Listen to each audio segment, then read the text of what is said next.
So let's get started, Alex, whenever you're ready. For sure. So let me just start with personal introduction.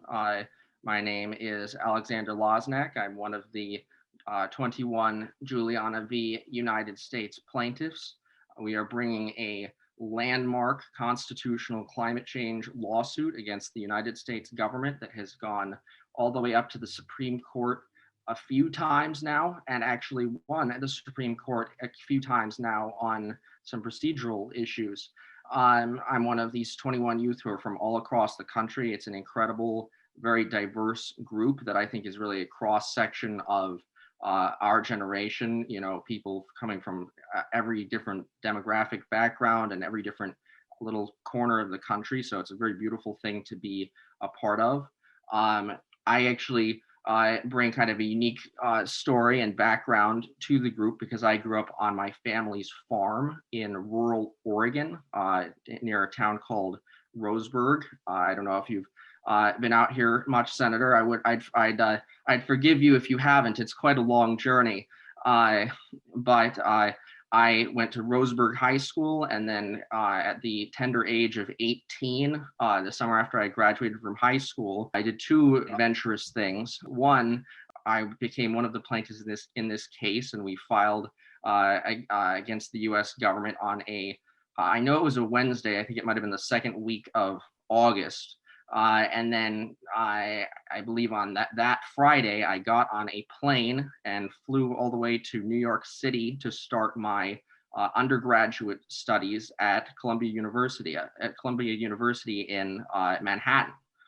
So that was a huge change for me, having grown up in this very, very rural, very conservative in every sense of the word, part of the country. Going to New York City felt like almost going to a different planet. You know, as I was proceeding through my undergraduate studies, our case was simultaneously proceeding through the courts. And so I found myself being, to some extent, in the public eye, while I was also trying to pursue my studies and start my life. After I graduated from undergrad, I decided to come back to Oregon. This is where my roots are. This is where my family is. And start my legal studies at the University of Oregon School of Law. So my background, having studied the law to some extent as an undergraduate, and even more so now, of course, as a law student, has really given me a very interesting perspective on this case as it proceeds.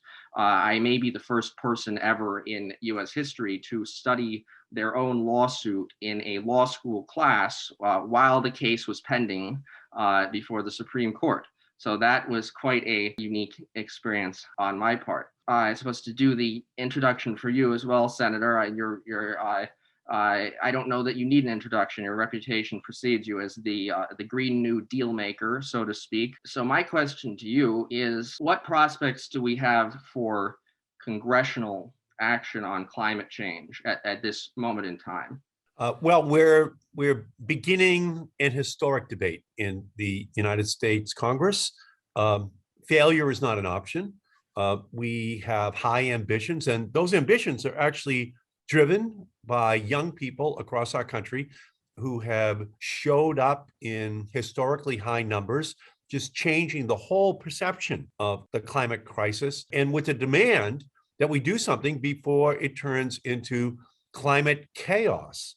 And so over the last several weeks, we can see from the forest fires out in California to Hurricane Ida coming through Louisiana, but still having enough power 2,000 miles later, as it hit the northeastern part of the United States, it dumped 9 inches of rain on New Bedford, Massachusetts. So we're seeing an intensity of these storms that is absolutely unprecedented. So from my perspective, we have to work hard to ensure that we are going to be successful. So yes, there's going to be tension, and Republicans are not going to cooperate with us. So we're going to have to work with Joe Manchin. We're going to have to do our absolute best to have the highest possible ambition in the legislation, which we put on Joe Biden's desk. The good news is Joe Biden wants to have bold action. So doesn't Nancy Pelosi, so doesn't Chuck Schumer. And it reflects kind of this consensus that exists in our country, or at least in the Democratic Party. And so we're going to have to work with Joe Manchin in order to accomplish big goals. And I'm not going to rest until we are successful.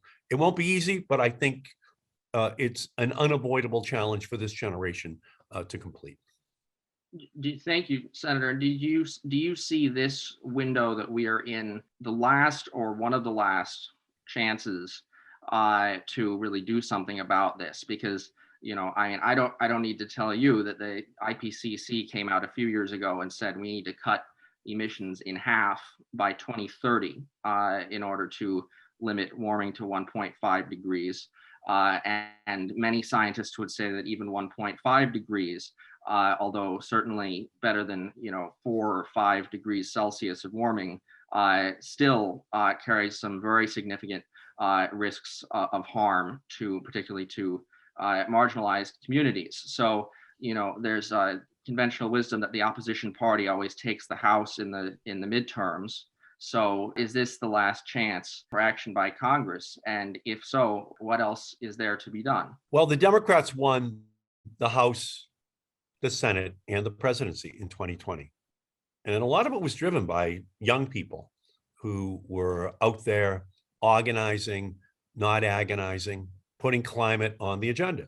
So we have to do our absolute best, because this trifecta politically doesn't come along very often: the House, the Senate, and the presidency. So we have to absolutely act boldly, act at a level that turns this movement into a moment, a climate moment on the floor of the House and the Senate. We have to extract as much as we can at this time. And again, like Bernie Sanders, I'm arguing for a huge package of climate-related measures, which we can put on President Biden's desk. But even when we finish that, there'll still be more work to be done in the years ahead. This is not going to end as a challenge. The science just keeps getting worse and worse and worse. Everything that the UN said 5 years ago has now been made obsolete by the even more challenging, dire predictions of the last couple of months from the UN. And so we should expect that to happen, and that our goals are going to have to increase. The time frame that we have to act become even shorter. So let's do everything we can right now, and then resolve that we will continue, that we won't stop. We won't rest on our laurels. It's a lot like the civil rights movement of the 1960s, the Civil Rights Act, the Voting Rights Act. That didn't end the civil rights movement. It began the movement. And so we need a big victory right now so that we can show that wind and solar, all electric vehicles, battery storage technologies, that they work, that they can create millions of jobs, that we can save all of creation by engaging in massive union job creation in the United States. And the more that we demonstrate it, is the more success we're going to have in the years ahead. But we have to win now. We have to win in 2021. That's the payback which the Democratic Party owes to young people who showed up, who fought, and people like you who brought the Juliana case, people like the Sunrise Movement. They were on the front lines, and now it's time for the United States Senate to take the action which history calls upon us to take. Well, you mentioned the civil rights movement, and I would argue that one of the things that really launched the civil rights movement was Brown versus Board of Education, the landmark Supreme Court case. So what a perfect moment to segue into discussion of the Juliana case. Right now, we are in settlement talks with the Biden administration. We don't know what's going to happen in 2024. There seems to be sort of a general feeling among people that there's a resurgence of Trumpist nationalism on the way. What we saw when President Trump came in the first time was one of the first things he did was tear up, all of the executive actions that Obama had taken on climate change. I would argue that a Juliana settlement agreement could really form a key part of, the climate policy strategy that can survive comes next. Because once settlement agreement has been signed, that's very hard to wiggle out of. And just like a corporation that enters into a contract cannot break the contract just because they get a new CEO, the United States government cannot break a contract, cannot withdraw from a settlement agreement just because it gets a new executive.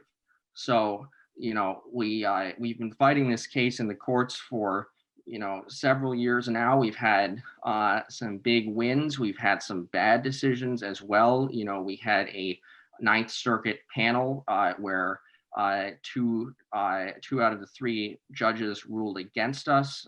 They said they don't think they have the power to order the U.S. government to do something about climate change. We had one judge who dissented very strongly from that and said the courts do have a role and can, in fact, order the government to decarbonize in many ways, like Brown v. Board, which I would argue is essentially the high watermark of judicial action to compel the government to deal with a systemic problem. First of all, Alex, thank you for being a plaintiff in this historic case. And you're right, the same thing was true with Brown versus Board of Education. It took courage to bring the suit, to begin to just challenge 100 years of conventional wisdom about separate but equal, that Black children would go to different schools than white children. Well, we have the same kind of denial here in terms of our country, and we need leadership, but the Senate has to lead, the House has to lead, but you are using the courts, and the courts can be a very powerful weapon. They have been, and Brown versus Board of Education is just a perfect example. So why did you choose to go through the judicial system? When President Obama was elected, I had a lot of optimism at that young age that he was going to fix climate change, solve global warming. And I remember when the Waxman-Markey bill passed the U.S. House and then failed in the United States Senate. Of course, we'd be in a very different place if that had become law. And I remember watching the international negotiations sputter and fail to solve the problem. And so, as a young person, as a teenager who was starting to study and become aware of these issues, it was becoming apparent to me that the political leadership was failing ultimately to reckon with this problem of climate change. And I got to know a law professor at the University of Oregon named Mary Wood, who had spearheaded this theory of the public trust doctrine as a legal doctrine to actually force the government to do something about climate change. I joined this case because, I believe courts have a role to play in holding our elected officials accountable and really creating a solution to climate change that lasts beyond the next election cycle. I thank you for your leadership. I thank your professor. She's a great leader, just a pioneering legal theorist, and but of course, partnered with all of the other young people on this case. It's a historic juncture in our country and world history. So I really thank you and all of the young people for their leadership, because that's what it's going to take, just to break down these incredibly well-funded institutions that are out there trying hard to have climate denial be something that is unassailable. And using the courts, using the Congress, means that it's a multi-front battle, because all issues go through three phases: political education, political activation, political implementation. And you have to go through the education phase. We've won that battle now. Overwhelmingly, people do believe that the climate is dangerously warming. So we've won it. The activation is also there. Young people bringing the Juliana suit, the Sunrise Movement and other activists, the Hollywood activists who are now up and using their platforms to lead this battle. And now we're moving towards implementation at the Supreme Court, in the House, the Senate, and the White House, to make sure we put the policies in place so that children will have to look to the history books to find that there ever was such a thing as a climate crisis. That's our job. That's our historic moment that we have to respond to right now. And I just can't thank you enough. All the Hollywood activists as well. We need them in this as well, so that we use art as a way of shining a spotlight on this crisis. So thanks to everyone who is a part of this incredible movement. Thank you, Senator, and thank you for your continued activism. And please bring your colleagues on board, and let's make something happen. And across the judicial, legislative, and executive branches of government.